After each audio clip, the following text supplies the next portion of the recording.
Ilang linggo nga po ang nakakalipas mula nang magsunod-sunod ang talo ng Oklahoma City Thunder. Nakabawi na nga ang kanilang team ngayon matapos nilang maipanalo ang huling dalawang game sa impressive na performance ni Shai Gilgeous-Alexander na mas gigil ngayong maglaro. Maliban sa pag-average nito ng 32 points per game ay mas naging efficient rin naman ang kanyang shooting at galaw. Hindi katulad nitong nagdaang laban na kalkulado lahat ng kanyang ginagawang play. Dahil sa pagiging consistent ni SGA, siya pa rin ang nangunguna ngayon sa pinakahuling inilabas na updated MVP ladder ngayong araw. Nauunahan pa rin ito sina Nikola Jokic na hanggang ngayon hindi pa rin bumabalik sa Denver Nuggets. Naungusan niya rin si Luka Wembanyama ng San Antonio dahil si SGA lamang ang pinaka-consistent na player sa MVP rankings at hindi pa nagtatamo ng injury ngayong season ay hindi talaga malabo na siya ang maging MVP ngayong taon. Samantala sa pangalawang sunod na game,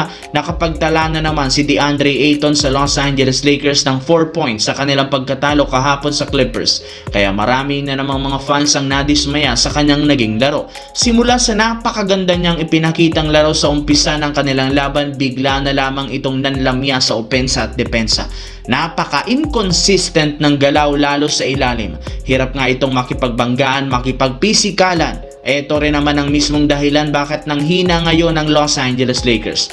Dahil dyan, kinukonsidera ng front office ang posibilidad na pag-trade dito at gamitin siya bilang trade asset para makakuha ng mas bagong big man at mas physical na sentro na mas makakatulong kina Luka Doncic at LeBron. Malinaw na kapag nagpatuloy ang napakalamyang laro ni Ayton, siguradong hindi kakayanin ng Lakers na mag-compete sa playoffs lalo sa kampyonato. As of now, kailangan gumawa ng Lakers ng pagbabago dahil kung hindi, siguradong mauulit ang nangyari sa kanya o sa kanila last year.